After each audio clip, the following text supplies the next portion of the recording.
Welcome to the Wise Take DFS podcast. I am your host, CK013. You can find me on Twitter at CK_013. And I am joined once again by one of Wise Take's finest DFS analysts, Mr. CashinDFS. You can find him on Twitter at CashinDFS.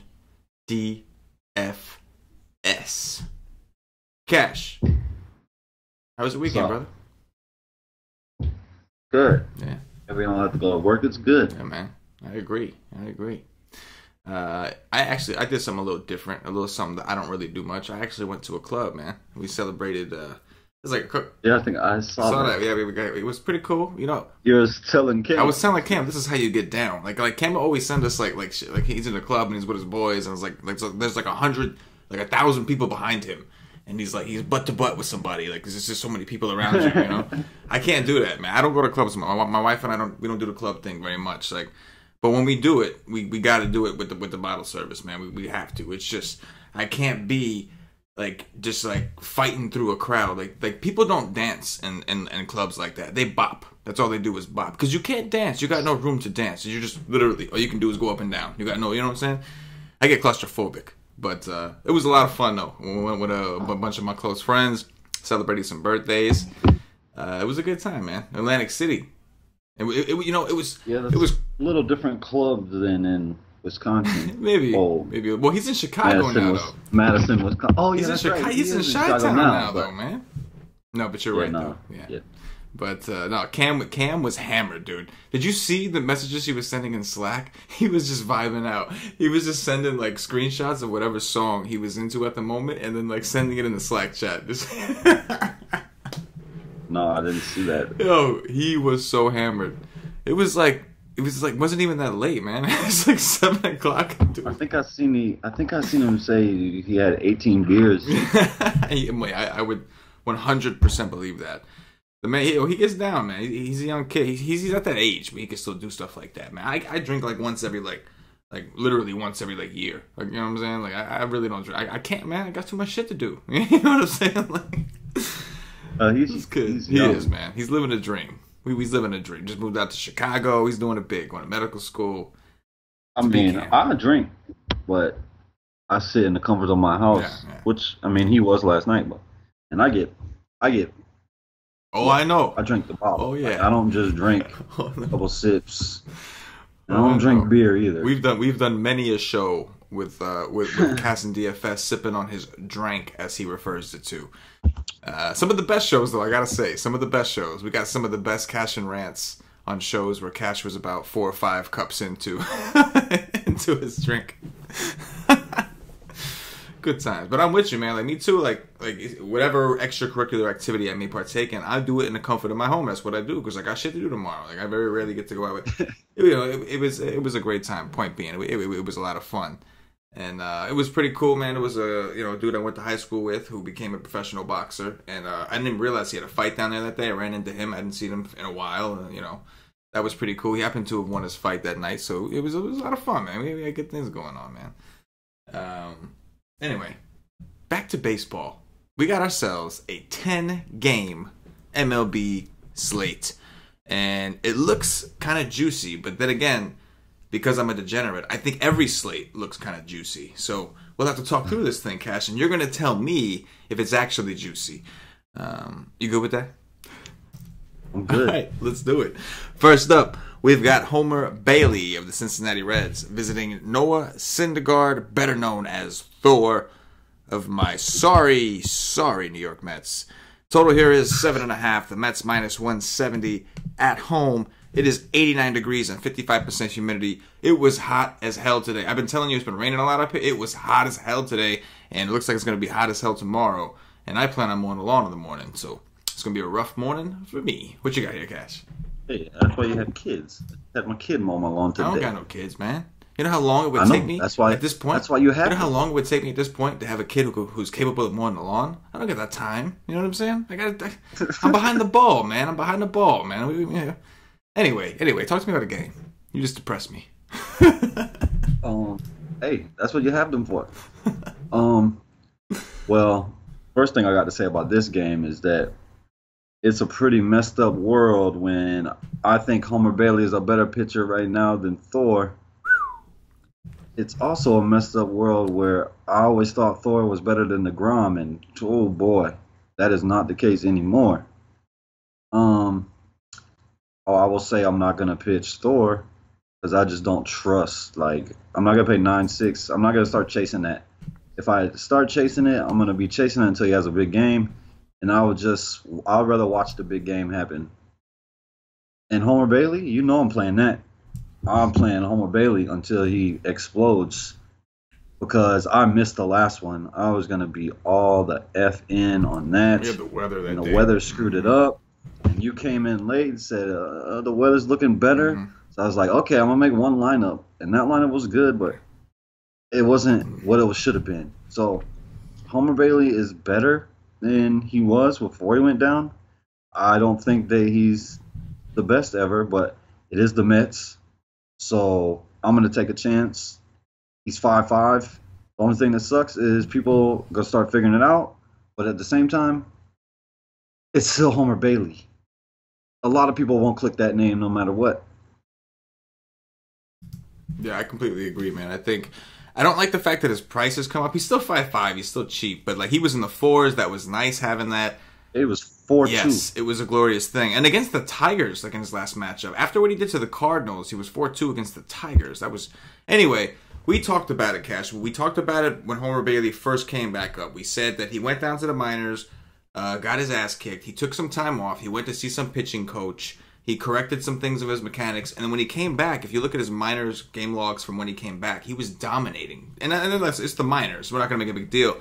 But he came up, and you and I were saying that we wouldn't be surprised if he came out here and shut down the Cardinals that day, and he did. And then after that, it was just about, if it wasn't for the, obviously the rain kind of backed us off of Bailey a little bit, but if not for the rain, I think we would have all been all in on him at that point at 4-2. Now he's 5-5. It's still reasonable. It is hot and humid in New York. I'm a little worried with Nemo and Conforto. Those are, and maybe McNeil. McNeil's not a big power guy so far from what I've seen, but he went 4 for 4 today. He is a guy that can be very pesky. But aside from that, 5-5 Homer Bailey, even if he gives up, home runs to those particular two or gets some trouble, as long as he's getting the strikeouts, which I know the Mets can be one of those teams that don't strike out a lot, but they're just not good. They're just not good. I know, to me, Homer Bailey definitely seems like an option. I know that I did look, and I'm sure he's going to give up some hard contact. It's not like he came back and all of his front. He's not Chris Sale all of a sudden, But it's still a decent park for pitching. It's still a good matchup against a bad Mets team who may only throw out like 3 lefties tomorrow. Without a Struble, they become predominantly right-handed. One of those lefties is Jeff McNeil. Yes. He's okay, but you're not like terrible. Exactly. Yeah, I'm not scared of Jeff McNeil. Exactly. The only two guys. The only one I'm scared of is Nemo. Yes. Conforto's been better too. Exactly. Those are really the only two guys. Still not scared of him yet. Right. No, he's having a horrible season overall. So yeah. And I don't want no Reds against Thor. Yeah. But I'm not gonna pitch Thor. Exactly. Syndergaard's just not getting the strikeouts. And the Reds are a team that they can strike out, but you really got to be on your shit to strike them out. Guys if Joey Votto was he's the most patient hitter in the game. He'll sit there and just work the count. And Syndergaard just hasn't shown it to us, man. Listen, the Reds are bad. Don't get me wrong. They got rid of Duvall, who was don't get me wrong, he was a huge strikeout guy. They don't have Schebler. He's still dealing with the shoulder injuries. They're just a bad team. They've been a super, super big disappointment. Not that they were supposed to be good, but last year they were at least good for DFS. This year they've had literally 0 DFS value. And Syndergaard just hasn't shown it to us. Now, listen, if this was a situation like a Kluber situation where we're worried about the strikeouts, but maybe he can go deep, maybe he can get that complete game, I think then we'd be a little more into him. But they got nothing to play for. He's coming off multiple injuries. Yeah, there's no need. Exactly. There's just no need to push him. No need to.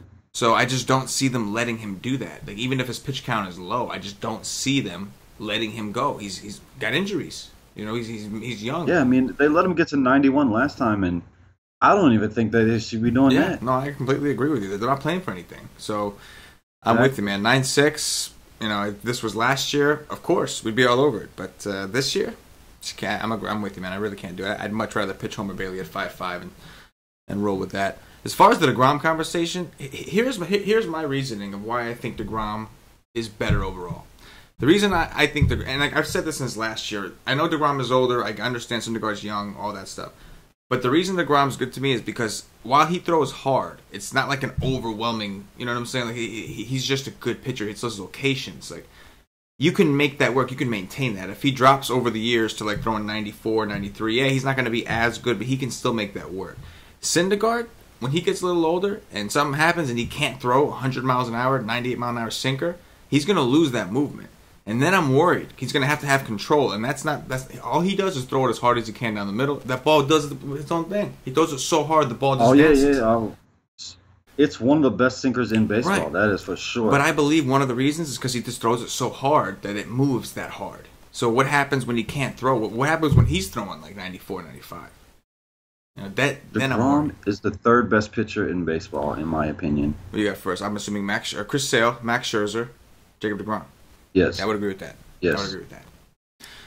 Anyway, back to DFS. Next up. Oh, well, hold on. I want to say, I think Homer Bailey, if he was not, like, I think Homer Bailey outscores Thor. It's not even about the price. I think Homer Bailey is going to outscore Thor. Raw points. Raw points. Interesting. Oh, wow. I mean, he's going against a better lineup. Like, raw points, I think Homer Bailey outscores Thor tomorrow. Okay. All right. Hot take. Hashtag hot take. You heard the man. Hot take. But I understand the logic. I mean, Homer Bailey just put up 20-some against the Tigers. Syndergaard's hasn't broken 17. Like, I don't think yet since being off. I get it. Next up, Kyle Gibson of the Minnesota Twins visiting Trevor Bauer, the mad scientist of the Cleveland Indians. Total in this game is 8. Cleveland minus 185 at home. I feel like Kyle Gibson constantly plays the Indians. What do you got?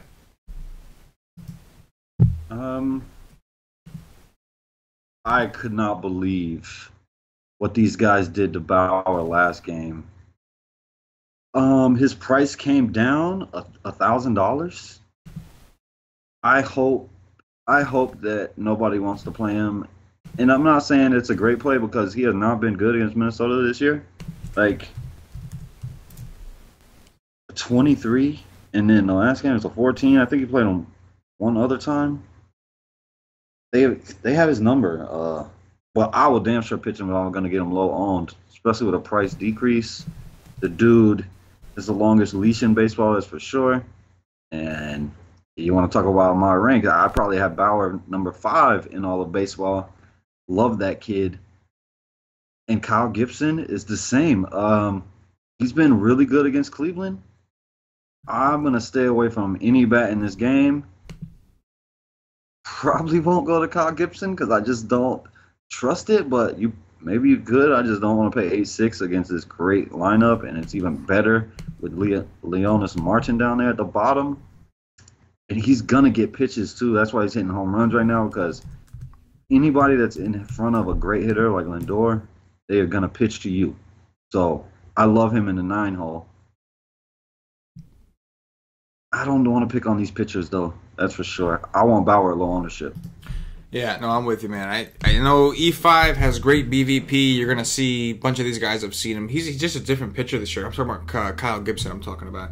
He's a lot better this year, I think, than he's ever been. His stuff is just nastier, man. Like, don't get me wrong. He's not on that. He's not on your top 10 freaking best pitchers in the game right now list. But he's certainly a lot better this year than we've ever really seen him pitch. We've seen him have some mega games. We've seen him have success against Cleveland a couple times this year. At 8-6, I'm with you. I'm not doing it. I think the last time he played them recently, he put up like a 14. But even that, like, if this was last year, he wouldn't have made it through the first couple innings. He would just, you know what I mean? But he's been good, so I don't really want to pick on him. Cleveland's very expensive, but we have a lot of other places that we can use our money. And as far as Bauer, I think from game theory alone, I think you're going to see a situation like you said. Nobody's going to play Bauer because he just recently played them, didn't do well, played them once before, and I truly believe that Bauer is going to have like a crazy game. And like in the first game when he saw them, yeah, he did bad, but he didn't do bad. He didn't do great. He gave up the problem is he gave up earned runs, but he had 11 strikeouts in that game. He just gave up a bunch of runs. The first one. Yeah. So we know it's last time he just couldn't strike nobody out. Yeah. Last time was a little weird, but again, like I got no extra statistics of to why Like he should dominate this time than last time. What I could say, like the Texas game, I don't count that. That's Texas. That's 100 degrees. It might be it's gonna finally catch up to him. I'm just waiting for all these pitches and all these innings to catch up to him because man, this guy don't pitch under 105 pitches ever. Really, right. He has the last 3 games he's pitched 102, but the whole season the dude is just going. Like you have to slow this down. What are you doing? Y'all are playing for the playoffs, not regular season. Yep. Right. And maybe it could be that, but I mean, the talent is just so good, and this lineup is nothing I'm scared of. No, absolutely. Like I said, man, it's like from a game theory perspective. People are going to see he hasn't done well against them. He recently didn't do well against them, so the recency bias will be there. He's also expensive, and people look for any excuse they can to not pick an expensive guy that, thinking, I'm not going to play Bauer because it seems like everybody wants to talk themselves off one of the best pitchers on the slate every day, and then they'll use something. And this seems like a spot where Bauer will be lower owned than he should be, and I could totally see him just bounce back and dominate. I mean, I like it, man, from a game theory perspective alone. Next up, Luke Weaver of the St. Louis Cardinals visiting Wai-Yin Chen of the Miami Marlins. Total here is 8.5. Miami plus 135 at home. What do you got? Well, I'll start with Luke Weaver. I think he sucks. I actually thought he was good last year. Right now, I think he sucks. I will never pitch him. And he's always popular for some reason. I don't know. I never pitch him. He can't get strikeouts, but that's never for me. And Chin, I would like to pull the trigger when he's at home at this price. But man, oh man, is he bad against righties. Like, maybe the worst pitcher on this slate against righties, even worse than Bartolo Colon. He has 11% walk rate, only a 14% K rate. He gets hammered. Like, he's just bad. He's bad. He's not very good against righties, but he is better at home. Oh, man. Like, he has almost like a 374 WOBA against righties. I can't do it. I would like to do it, but I don't think I can do it. And I could damn sure play the guys that like Ozuna, coming back to Miami. I could definitely play that. Ozuna against a lefty. He's swinging a much better bat right now. DeJong. I don't think I'll ever play Molina ever again. Because whenever I do, he gets a 0. But I like DeJong and Ozuna for sure. That would be my favorite 2 bats. Ozuna Revenge. I would love to see a double dong. And as far as Luke Weaver, the dude blows. But I really only like Bohr. I don't pay 4.8 for no Real Muto. No thanks. You can have all that. But Bohr is probably it. Yeah, man, I agree. Miami, it's like, again, Miami, one of those teams that, for me personally, they just have very little DFS value. It's only a handful of times that Miami's gone off, and, like, you had to have Miami. They killed me today. Yes. But, like, they didn't kill you, like they weren't, like, the stack you had to have, though. They were just, you know what I'm saying? No, they killed my pitcher. Yes, they did. They gave Nola a very hard time. It was very strange. But, like, with the Marlins, like, what I mean is, like, very rarely do you have to stack the Marlins to win a slate. Like, I didn't stack the Marlins, so I didn't win. It's very rare you needed anybody from that team. Even if they hit a home run, it's just so rare you needed that guy. It's been, like, a handful of times across the season. So even though I don't like Weaver, I'm not going to try to play any of these Marlins against him. Again, I agree if Justin Bohr kind of fits in the one-off, he's the one exception. He's a lefty, and he has been playing a little bit better lately, so he's the one exception I can make. And even, Dietrich, I guess, in a mini stack. I like Brian Anderson just because he hits the ball so hard all the time. Yeah, and, like, I don't mind those guys. I just think that, like, there's just so many other spots. There's so many other games. It's just, to me, it's like Weaver's bad, but to me, he's not bad enough for me to want to take the Miami Marlins and, like, hope that they do something off this guy. If I think more so like Weaver has a bad game because he beats himself. He walks guys, can't get any strikeouts, and then eventually gives up like 3 or 4 runs and has literally no DFS value. So I don't like Weaver. I don't really like the Miami offense either. I do think the Cardinals, like you mentioned, are very interesting. I don't think I could 5-man, but I could definitely do like a 3-man stack or something like that, or a couple one-offs like Marcell Ozuna, like you said, coming back to Miami. He's been hitting the ball a lot harder lately. Jed Gallardo's been hitting lefties very well. We might have the master. Molina's been great against lefties, but that guy gets a 0 every time I play him. Yeah. It's true. And then even Carpenter, he's just been good. He's just the second, lately he's just been good overall. It doesn't matter lefty, righty. And even if you're doing a stack, you wouldn't leave him off because once 10 comes out the game, he's going to see a bunch of righties anyway. So remember when he was so cheap? Yeah. Now he's 5'5". Yeah, and he's been up there for a little while now, man. He's been up there. I know. I'm not going to be playing him in that, but I would. He's not a bad I would player. only do it if I was doing like a 5-man stack. If I was like going all in on the stack, then I would play Carpenter. But yeah, I agree with you. He's just not where I would go first. But I think the Cardinals are definitely in play. It's a good point with Ozuna. I didn't even realize, but he's been hitting the ball a lot harder. For sure. Yes. But then, like, also the thing about Miami is, like, now that they've gotten rid of some of their guys, like, and you got, like, and Dexter Fowler's gone, right? So it's, like, going to be, like, Tyler O'Neill. It's going to be Harrison, the master, as I call him, Bader. So the thing with those guys is they can hit lefties, but they also have higher strikeout rates. So, like, maybe not for Chen, but in the future, if those guys continue to play every day, especially against a righty, it's going to be interesting to see if the strikeout upside that St. Louis represents starts to go up. You know what I'm saying? Because the guys like... Yeah, especially O'Neill and Bader, like you said. Exactly. I'm curious. And then on top of that, it's not just about them being added, it's about who you lost. Dexter Fowler's a guy that's, he's kind of tougher to strike. He might not be having a good year, but he's still tougher to strike out. And then, who was it? Who am I thinking of this guy? Tommy Pham. Again, it's not that he was like... He struck out. I think his strikeout was like in the low 20s, but like, it wasn't an easy strikeout. He's getting... Yeah, like, you come up against Tyler O'Neill, you expect to strike him out. You do. You expect to strike this guy out. Exactly. Anyway, moving on.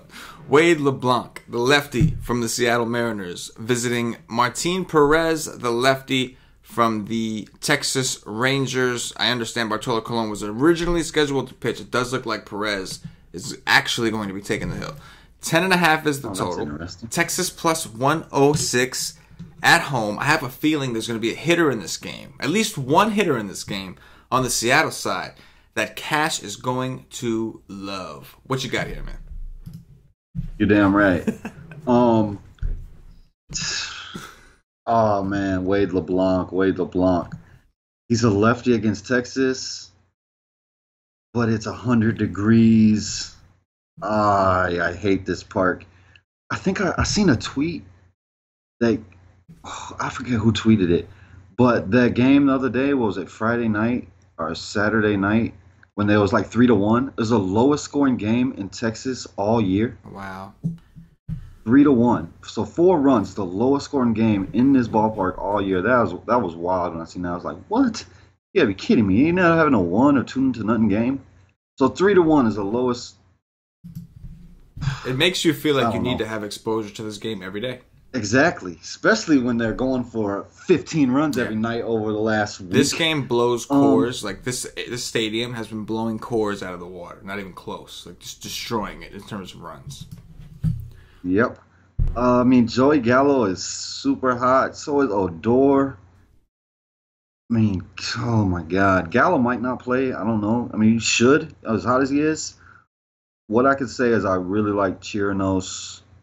It's hard to pass on Odor how he's right now. It's hard to pass on Gallo, but Gallo's much easier because he has the potential to strike out 3 times easily. But my dude, Nelson Cruz, he did let me down last night. I thought it was a lock home run, and he hit it like 400 feet, and it was an out against, what was that, Estrada against Toronto. Thought he was a lock for a home run. He hit one today. He's a lock for a home run here. He should, if Martin Perez pitches to Cruz, he should hit a home run every time he steps to the fucking plate. I love Nelson Cruz, but I can't say I love anything outside of that, as bad as Seattle's been.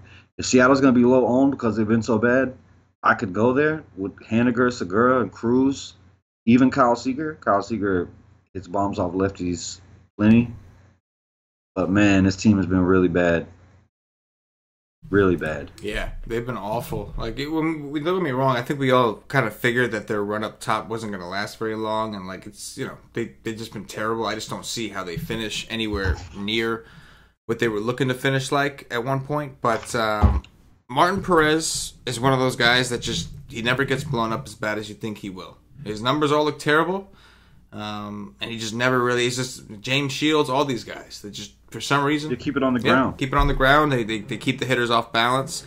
Obviously, I'm going to have to play Nelson Cruz in at least one lineup because it is part of the 10 Commandments of DFS. Nelson Cruz against That's right. It's number one.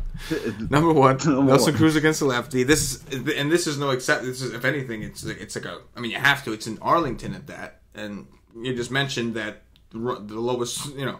If they get 4 runs in this game, I would have to think, like, if it was that low of a game, 4-0, let's say, I would think that my bet would be that Nelson Cruz was responsible for at least one of those runs against the lefty. Obviously, Texas also has a terrible bullpen, so Nelson definitely phenomenal. He's priced up like he should.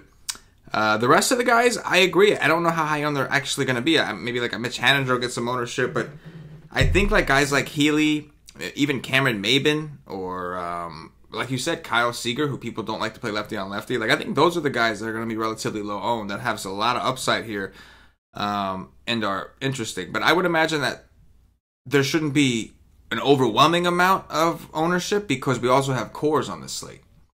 So I do think that people, there's some people who are just no matter what they're going to go to cores, and then there's some people who are starting to realize no, Arlington is way better than cores. But we'll have to see. The ownership will be split. Like those are going to be the 2 most popular games, I would think. I don't know what else we got, but I would think that those 2 games are going to draw the most attention. I just love Ryan Healy, man. I love him for tournaments because usually when he hits one, he's going to hit 2. Yeah, and people never play the guy. They just don't. I know. I just want to play him every day because I'm expecting a 0, but there's a very good chance of getting a 28. 30, so I like those kind of plays for tournaments. He likes his in 2s, yes. And then LeBlanc, I don't think I could pitch him in Arlington. I get the merit of kind of avoiding the Rangers, but it's just very tough, man. They've been so hot. And Joey Gallo, if he plays, sometimes you're right, he platoons and doesn't play. But if he plays, like I can't even tell you how many times I got Joey Gallo in a situation against a lefty, and I think I'm done, and he just crushes a home run. That dude is just, he can hit him. So I do think we're going to have to take a look at the Rangers. Going to depend on the lineup we see. Sometimes they do platoon a lot of these guys. Like Chu sometimes isn't in there. And we'll have to see what we get. But you're going to have to, you got to keep riding Texas if they're going to keep being hot like this. Even in a loss today, they still put up a good amount of runs. People were still scoring. It's just, they're just too hot to ignore. Next up, we've got Lance Lynn, Paulie D's favorite New York Yankee of the New York Yankees, visiting that was for you, Paulie. Visiting Dylan Covey of the Chicago White Sox. Total here is 9.5. Covey plus 175 at home. 81 degrees, 71% humidity, and unfortunately, it looks like there's a 40% chance of precipitation. So hopefully, it's nothing crazy, but do have some weather concerns here. What do you got? Man, oh man. Dylan Covey against these righties with his 11% K rate. I won't be playing Dylan Covey today. Oh man. If Yankees are popular, it's a fade for me. That's for sure. But if they're not, I definitely like Torres. He would probably be my favorite. Stan is just, good God, this guy loves to hit the ball on the ground. Probably Hicks and Torres would be my 2 favorites. And Lance Lynn against all these lefties. Didn't the White Sox have like 8 home runs today or something? I mean, every time I look at my phone, it's just home run after home run after home run. Yeah, them in the Rays, like they went off. They scored. It was like 6-6 at one point. It was like the game finished 8-6. They scored a bunch of runs earlier. Lance Lynn can really struggle against lefties, pretty damn good against righties, so maybe I don't play Abreu. But love Palka. The guy has so much power. Love Moncada. I actually love Garcia just because he's just on another level right now. He's been a lefty masher his whole career, but he's mashing whoever you put in front of him at this particular moment. So I think I will like the White Sox more than the Yankees. I get them cheaper and lower ownership. So, yeah. Palka.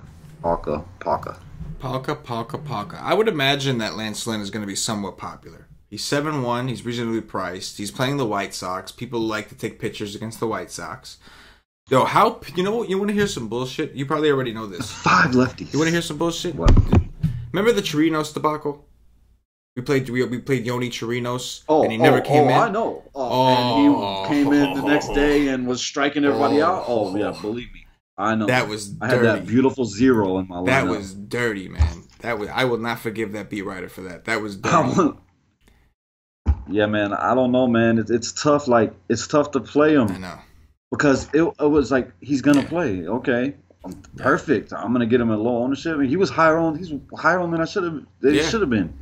That pissed me off when I seen the ownership. I was like, well, what is he so high on for? And he did it.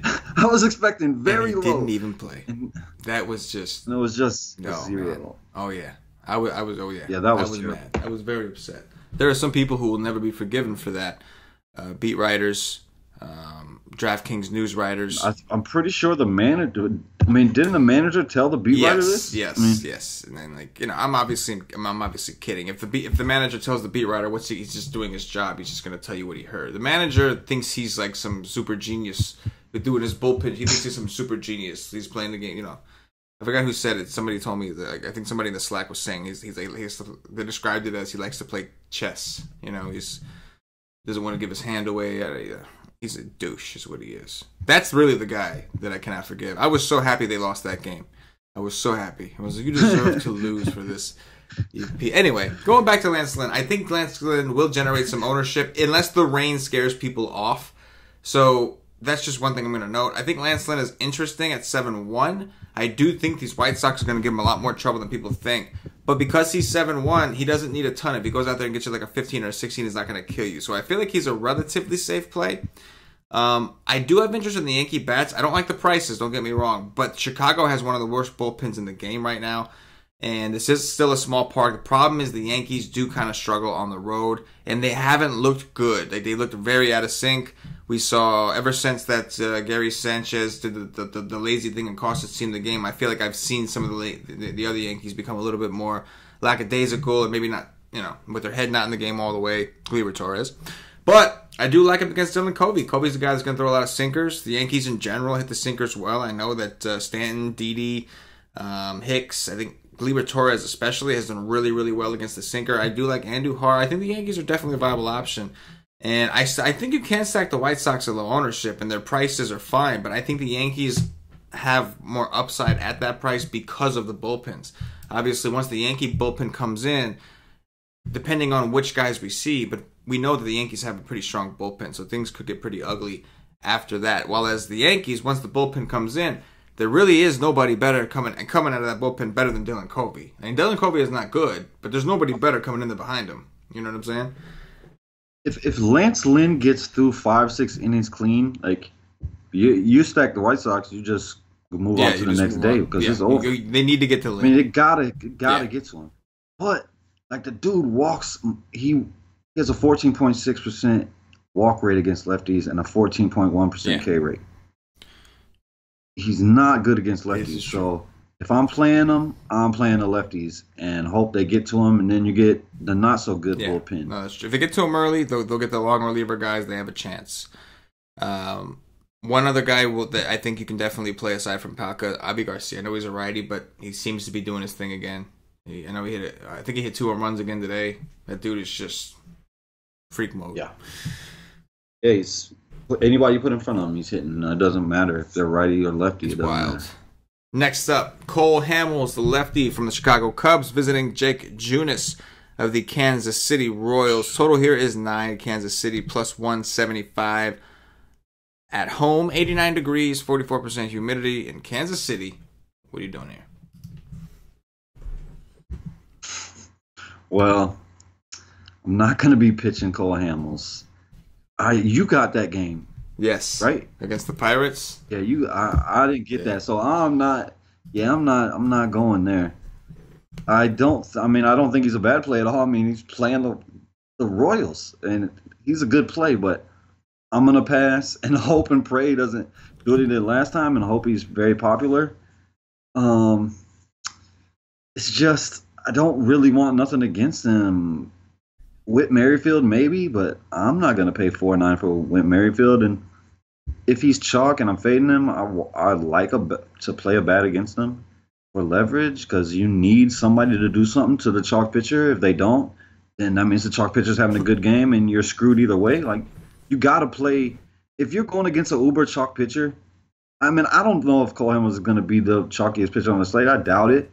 But if you are and you fade him and you don't take a bat, like, you're not picking a side. Like, you're just hoping that he has an average game, and it's probably not going to happen.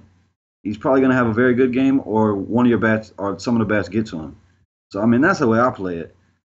But I don't want none against him. Kansas City sucks. And so does Jake Junis. This guy's garbage, dude. Like, he does have strikeout stuff, but, man, the guy gets hit so hard. Like, lefties, righties, it really doesn't matter. The dude just gets hit hard, period. So I'll be looking out for some Cubs today. It's 90 degrees, so that kind of takes that pitch and park out. You get it up in the air, it will fly. I like them, a lot of them. Rizzo at the top, Baez, Schwarber. If he gets a hold of it, he can hit it at any park. Ian Happ against a righty. I love him from the left side. I think I like the Cubs a little bit today. I totally agree, man. Matter of fact, my dummy lineup, I just look at it and I plug in. I pick up a 5-man stack that I love. The Cubs were the first team I went to against Junis. Big time fly ball numbers, goes up hard contact. The Cubs, against a righty, they've been terrible against lefties overall, aside from Baez. But against righties, they've been pretty damn good. And the problem with the Cubs is some of these guys, like for instance Wilson Contreras, they and Javi Baez alike, they both hit the ball on the ground a lot. They actually have high ground ball rates. So when you have a fly ball pitcher, that really, really increased their chances of knocking the ball in the air. And because of how much power they have, that's going to increase their chances to hit home runs. So it's going to be warm. It's going to be fairly humid. It's not like the greatest hitting conditions out in Kansas City. We've seen it better. But these Cubs have a lot of power. So I'm with you, man. I think the Cubs will come in at lower ownership. I expect them to be lower owned than the Yankees and Coors and the Rangers game. So I think this could be one of those, fourth, fifth most popular stacks that we can go after and attack. Anthony Rizzo, Ben Zobrist, I know he's expensive, but he has been playing well. And this is obviously he played for the Royals, right? Right? Didn't he? Yeah, the World Series, right? Yeah. He was on the World Series team. How could I forget? They beat the Mets. Anyway, Javi Baez, red hot. He's expensive, but red hot. Kyle Schwarber's been playing better. I'm with you on Ian Happ. Ian Happ is extremely cheap. 3.7 for Ian Happ. And again, Wilson Contreras, man. My biggest problem with him is he hits the ball on the ground on time. And of course, we're talking about upside with the Yankees. The Kansas City Royals have the highest. Their bullpen has the highest ERA in the game, higher than the Rockies, who play most of their games in Coors and are also terrible. They have the best park in the game. Well, not the best park. One of the better parks in the game, I should say. And their bullpen has the highest ERA in the game. So I'm all for the Cubs, man. I think it's nothing but upside. You get to Junis, you knock him up early, he's out of there, and you have a whole game of just horrible bullpen to beat up on. I do like the Cubs. And Cole Hamels at 9K. I just feel like this just seems like such a trap spot, man. Going against the Royals have been hitting the ball better. They've been giving teams a hard time. They're not laying down. Cole Hamels didn't look so great against the Pirates. It's just the Pirates have. He got a ton of Ks. He did, and it's because the Pirates have kind of been struggling against lefties. They've been doing that from time to time against lefties. Like the guys that go out there, I don't know, they do strike out a little bit more. And Cervelli, I think Cervelli was in there too over Diaz. That's a big strikeout difference. I forgot what else went into it, but. I do agree with you. I think that because we have so many expensive bets already, I think we're going to see guys like Cole Hamels get a ton of ownership against the Royals, and guys like Trevor Bauer people just aren't going to play him because that's been the pattern we've seen. Whenever there's a top tier guy, you could take the 3,000 plus savings and go against the Royals. I mean, a guy that's coming off of a good game. So I'm with you, man. I think for now my initial instinct is to back off of that. We'll analyze it, do the strategy session, all that good shit tomorrow. But my first initial reaction is to kind of back off of that because I do think you're right. I think a lot of people will go there because they're going to want the bats. And he's coming off a good game. It's the Royals. It's in Kansas City. It just, I think what would be your favorite Royal? Be Whit Merrifield. Yeah, right? well. Probably Perez. It'd probably be Perez. See, I like Perez against righties. I do too. I like him against righties more. Why. But I know Whit Merrifield hit a home run today, and he's actually been heating up. He's been playing well. I never have luck with that dude. He like who was the player that you mentioned earlier? Like Molina? That's Whit Merrifield for me, man. I just can't get that guy right. I did a game stack the other night. I was drunk as hell. It was it was Saturday when we were going to the club. I was drunk as hell, and I was trying to line up for my phone. And I did a Twins Royals game stack. And Merrifield was like the only one who didn't do anything. Alex Gordon had a 0. Alex Gordon got me like 10 points at 3-2. He was like the only one who didn't do squat. I just never win with that guy. But yeah, straight up though, it'd be Perez and then Merrifield for sure. I got a question for you since I was watching the race. Did they get to Santana today? Because I know I seen a notification for a doodle home run. Did they get to him? That's a good question, man. I was in recovery mode all day today. Because that guy lost even more velocity against the Indians than he did the first game. He got hammered. Yes. I'm checking right now because I'm curious. Yeah, the Royals put up 5 runs. Let's see how many was off Santana. Duda, I know Duda hit a Santana 2-run gave homer. up 3 earned, 3 Ks, only went 4 in the third. He left after 78 pitches, so yeah. He still looks rough. I can't wait to go look at the game because I want to see more velocity loss. I'm gonna stack against that dude. As long as they keep throwing him out, I'm gonna stack the hell against him. It's looking like a recipe for success for show. But I'm with you. I'm not too interested in Hamels. Maybe you can pick off a couple Royals if you wanted to. And I like the Cubs a lot. I think the Cubs are another high upside stack that'll have lower ownership than some of the other games. Like this next one, Joe Musgrove of the Pittsburgh Pirates visiting Kyle Freeland, the lefty, from the Colorado Rockies, of course, field. Total is 11. Colorado minus 140 at home. It's going to be 75 degrees with 51% humidity and a 33% chance of some light precipitation. What do you think, of course? It's going to be a fade for me. There's 2 bats that let me say, the 3 bats that I would play. 2 of them, only one of them is going to make the lineup. I would play Cervelli or, oh boy, what's his name? Diaz? The catcher. Whoever catches for Pittsburgh, I would play them. And I would play Trevor Story. Other than that, I have respect for both these pitchers. Musgrove gives up more home runs to righties and lefties, I'm pretty sure. So Trevor Story's been hot. He just was destroying in Milwaukee. And other than that, it's going to be a fade. I would rather go for less ownership in other games. But, hold on. How much is Freeze? He's 4-5. I would want the cheap guys that are good against righties. But they're not. I mean, he's 4-5. He has a questionable tag, too. I'm not going to play Polanco at 5-5. I'm not going to play Marte. And they could go off. Of course, it's cores, but I'm going to fade and hope they're popular and they suck. Man, they are very cheap. They are very, very cheap. Maybe more people will pay up at pitchers than I thought. I mean, people are going to try to play them, especially against Freeland. They're going to try, and they're really cheap, the Pirates. At least the projected lineup, Harrison Ford. Outside of Polanco and Marte, right. They all are under 5K. Yeah, Marte and Polanco are priced like cores, like you would expect. Oh, they're almost all under 4. Yeah, man. Jose Ozuna. Oh, no, there's 4-5. Jose Ozuna, 3.7. Josh Harrison's only 4.1. Mercer's 3.8. I mean, not that these players... Ozuna is a lefty masher. Right. Not that these players are you're super excited to play, but just Coors always gets the attention. It always has the high total. You know people are going to come here. And I think that they're going to go to the Pirates because they're cheap. And because Freeland, I don't think Freeland is very good personally. I think Tyler Anderson I have some respect for. I don't think Freeland is very good.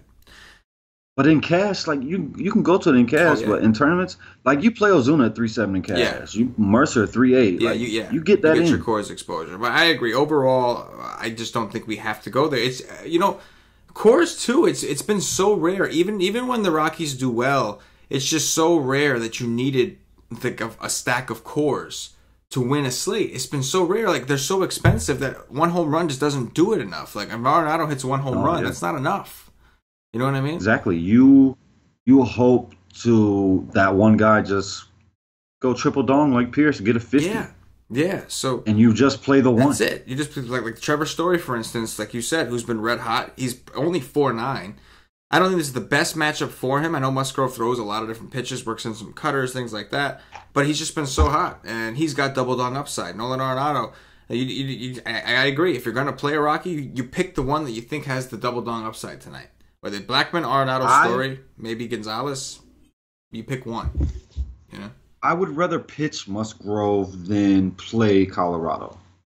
Interesting. He is only that's 5'8". That's how much I like Musgrove, Yeah. but I mean, I'm probably not going to do that because I'm going to play Homer Bailey. Right, you would just go to Homer Bailey at 5'5" against the Schmitz. Exactly. Exactly. But I agree with you. In tournaments, I'm gonna do what I can to fade it. David Freese, if he plays against a Q tag, is definitely interesting though against Freeland. He's been mashing lefties Freese lately. But yeah, I think that one-offs, mini stacks, that's about it.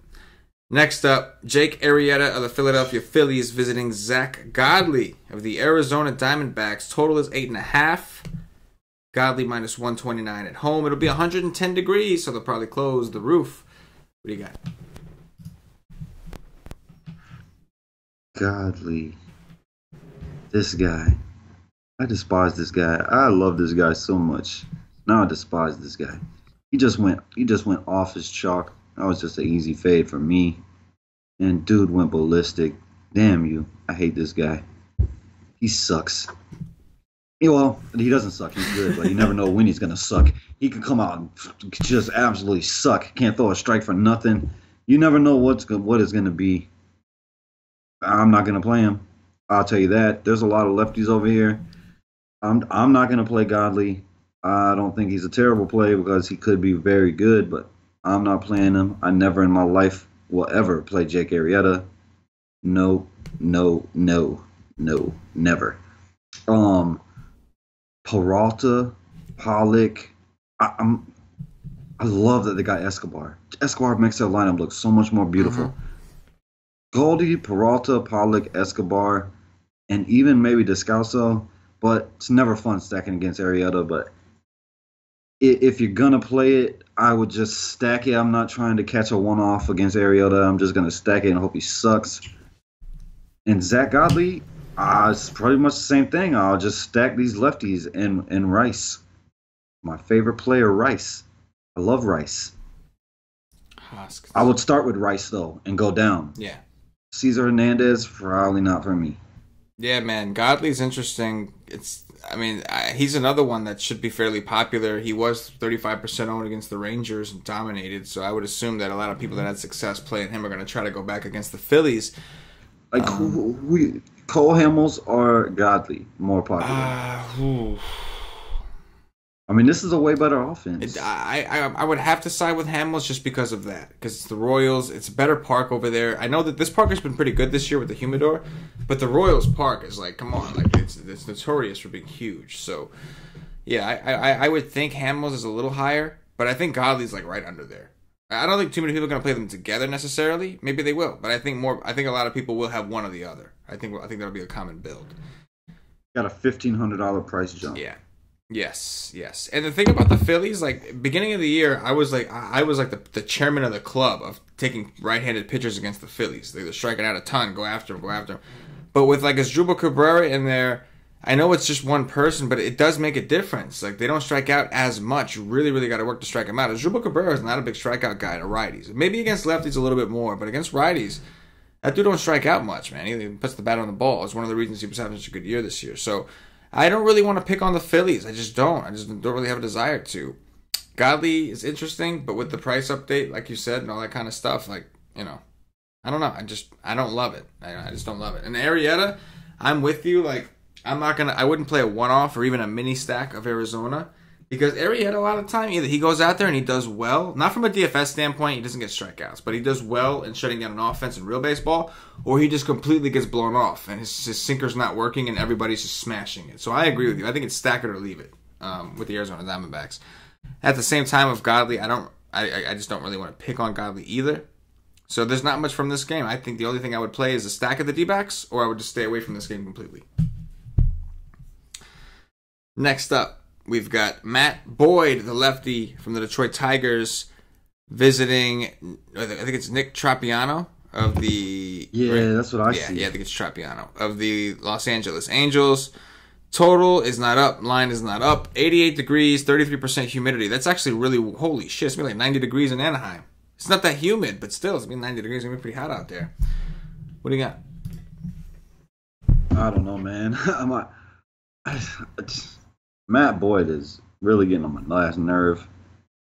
This guy is just, I mean, do I got to jump on the Matt Boyd is good train? I don't think I could do that.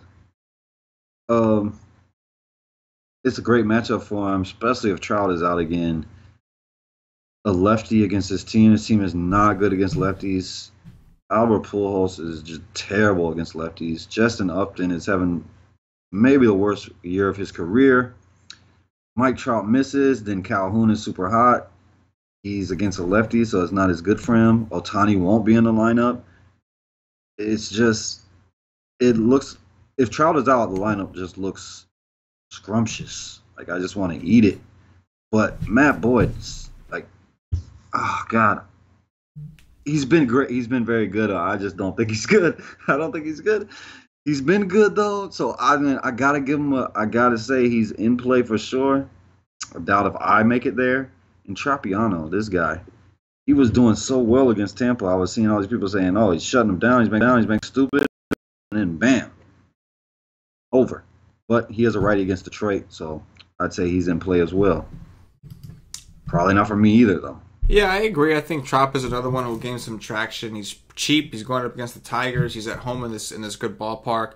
I think I do think Trop is definitely playable at his price. Like, which one would you rather pitch? Who? Oh, in this game? Out of these two. Out of these two? Yeah. For me, it had to be Trop. I think both of them have great matchups. Yeah, no, 100%. And, like, going back to Boyd, I agree with you 100%. You look at Boyd's numbers, and it just doesn't look good. Like, ton of fly balls, like, hard contact, swing and strike rate's not super high. It's like, it looks bad. But for some reason, he does well enough. And, you know, even for DFS, he'll go out there and he'll just smash. But I think a lot of it has to do with matchup. And the Angels are yet again another good matchup for him. They don't hit lefties. No explanation. It wasn't just like, it's not even just Upton. Kinsler and Upton both came from the Tigers where they mashed lefties. They had like ISOs in the 300s last year against lefties. Came to this team and just stopped hitting lefties. So there's just something about it, whether it's the team thing or it's the ballpark, they just don't hit lefties. That's just the bottom line. So I think Matt Boyd is in play. I hate playing him. I hate even considering him, but I do think he is an option against the Angels, only because the Angels don't strike out a ton. Don't expect that. It's just they don't score any runs, especially if Mike Trout is out. He's the only one who's got any decent numbers against lefties this year. So if Trout is out again, I mean, you got to consider Boyd at least. I also think Trop is in play mainly because of his price. I think his price is very reasonable, and the Tigers suck. So huge ballpark, why not? I will say that the Heat is interesting. Like, without Martin there? Like, yeah, oh, yeah, man. Against a righty is just good. Oh, yeah. God, like, how do you not be excited to get a righty against this team? Exactly, and then you get a cheap one in a good ballpark. It's kind of tough to just pass up, man. You know, it is. Next up, we got Charlie Morton of the Houston Astros visiting Derek Rodriguez of the San Francisco Giants. Total in this game, 7.5. San Francisco plus 135 at home. 63 degrees, 73% humidity in San Francisco. What do you think? Well, this is one of the reasons why I do think Bauer is going to be low owned. It's Charlie Morton in this lovely ballpark for pitchers against a team that's not very good in their own right. And then you have, like we already talked about, Cole Hamels in a great matchup. And you got Godley in a matchup where people's going to look at the season-long strikeouts against righties and be like, oh, that's a good matchup. So all of those guys being way cheaper than Bauer is why I think Bauer is going to be low today. But, I mean, Charlie Morton is a better play, in my opinion. Like, if I was playing cash, I would rather probably pitch Charlie Morton than Bauer because these guys will strike out against righties. While they're not striking out a ton against lefties, they will strike out against righties, and last time I checked, Belt isn't there. So I definitely think he's in play. I probably won't be pitching him because I would rather go up to Bauer for less ownership, and I think bigger upside. But I do think Charlie Morton is a good play. And this old Pudge's son, this kid is pretty damn good. But I'm not paying 8-9 for him. I will wait, and I'll wait for next year.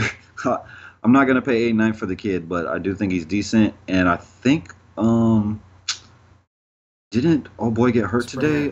Springer. Yes, so they're missing everybody. Like everybody's gone. Yep. They're missing them all. And they're still in the NL, so there's no DH, so no Gaddis either. Yeah, that is true too. Gaddis isn't in. I mean, oh man. I would think I would think Maldonado has to be playing over Stacy, mainly because like the reason they brought Maldonado there was for his defense, right? Pitch framing, things like that. And you got Charlie Morton, a guy who lives and dies by walks. I would assume that Maldonado's going to be in there too. I will say that Marwin Gonzalez is what's gotten into that? Hitting some home runs right now. I don't know, man. I punted him a lot because he's so cheap. 0 after 0 after 0 after 0. He's still cheap. Yeah. He's 3-2, but is he going to hit it out of this ballpark from the left side? I doubt it. Right. You need to be Barry Bonds or Belt to be a lefty in this park. Yeah, absolutely. Yeah, it's tough, man. Like the price, I agree with you. Derek Rodriguez on DraftKings just seems kind of outrageous. 8-9, and on top of that, like we keep expecting the Astros to be like a better DFS target, and with like Altuve and Correa gone, and they just haven't been. Even with those guys not there, they're still not really striking out a ton. They're still giving teams a hard time.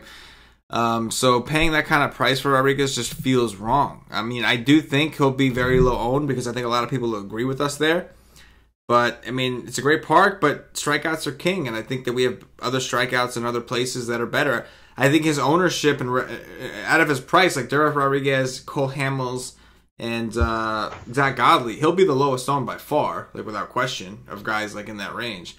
But there's a reason for that. But we'll have to see what lineup we actually get from Houston. It might not be out. The only advantage Rodriguez has, the ballpark and ownership. That's basically the only cases you could really make for him. Obviously, yeah, they're losing the DH. Obviously, Springer's out, Altuve's out, and Correa's out now. So this is the weakest Ranger team we're going to see. But again, some of these guys have still been getting it done. Bregman, we're going to double here or there. Gurriel getting clutch doubles. Marwin Gonzalez all of a sudden is just hitting home runs. He's hitting 2 home runs a game at times. So I agree. It's just tough to pull the trigger. It's not as easy as maybe it seems. And for Morton, I don't think I get there. I think he's fine. I do think he's fine against the Giants. I just don't get there. They're just way too patient of a team. They fight so much to stay in and be at bats. I don't expect Morton to do bad. I just don't know where the strikeouts are going to be there. I'd much rather go up to Bauer, who I think is an actual better pitcher, and who I know doesn't have a pitch limit or walk his shoe or any of that shit. And that is going to do it for the game-by-game breakdown. At this point, I'm going to remind everybody, if you haven't already, check us out at whitestake.com. I don't know what you're waiting for. Get over there. Rock with the nation. We have day passes for $2.50. You'll get access to all the content, the articles, the Y stream, the strategy session, the regular chat that's on the website. Although, in reality, what you really need is the Slack chat. That thing is just awesome. We sweat together. It's really the community feel. If you don't have access to the Slack chat, you have to be a monthly member or higher. Click on the Slack chat link if you are on the website. Follow the instructions. You'll get an email, blah, blah, blah, all that good shit. But you got to be a monthly member or higher. I do recommend you guys hop on board. Either way, go check us out at whitestake.com and see all the different plans that we have.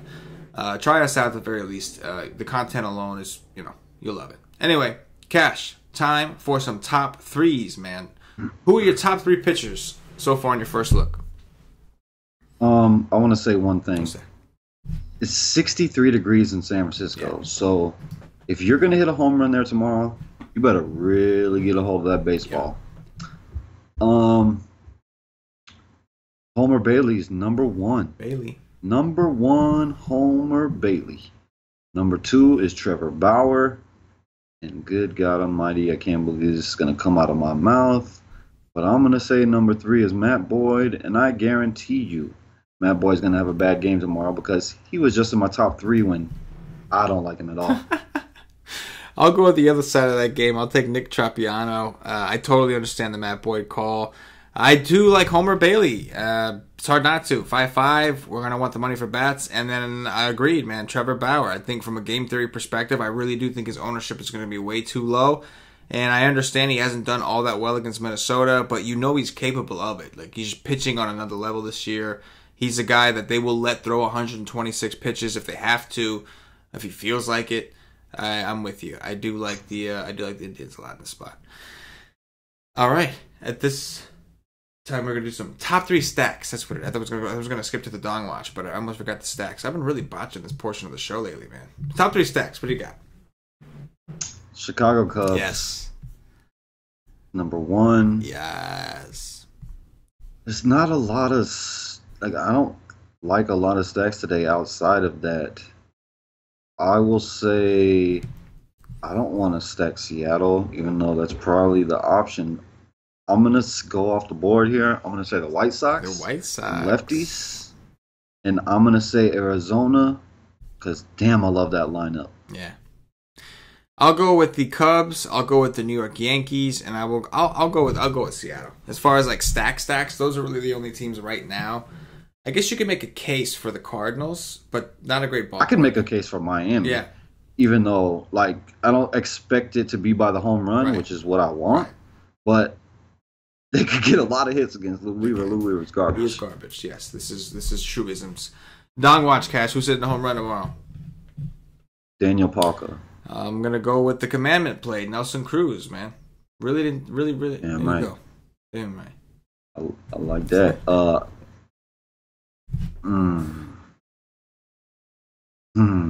Anthony Rizzo. I like it. Ugh. I like it. I'll go Wilson Contreras as a little more of an off the wall kind of play. Wilson Contreras. Didn't you just say how you just loves to hit ground balls? Yes, but Jake Junis, fly ball pitcher, man. I know. You know what I mean? Like, his chances of hitting the ball in the air are good, and when he hits it in the air, it does typically, gonna go far. Right, exactly. I'm gonna say David Peralta. All right, I will go with Gleyber Torres of the New York Yankees, and that is gonna do it for the Wise Take DFS podcast. If you're watching on YouTube, please click that thumbs up, subscribe to the channel. If you are watching on Facebook, give us a like and a share to support the Wise Take Nation. If you're watching on Twitch or Twitter, give us a follow, give us a retweet. And if you're listening on Podbean or iTunes, give us some 5-star reviews. Help bump us up those charts. All these things really help us out, allow us to keep going, keep doing these shows for free for you guys. We like doing this. We hope to be around for a long, long time. But in order for that to happen, you guys got to show us some love and spread the word. Spread the word of the nation. Cash, anything in closing before we get up out of here? I don't know, man. I don't particularly love this slate, and I probably wouldn't be making a 5-man stack today. Interesting. Full of hot takes today, my man. Full of hot takes. So, unless it was the Cubs. I can get down on that. So, for CashinDFS, for myself, the entire Wise Take Nation, as always, good luck.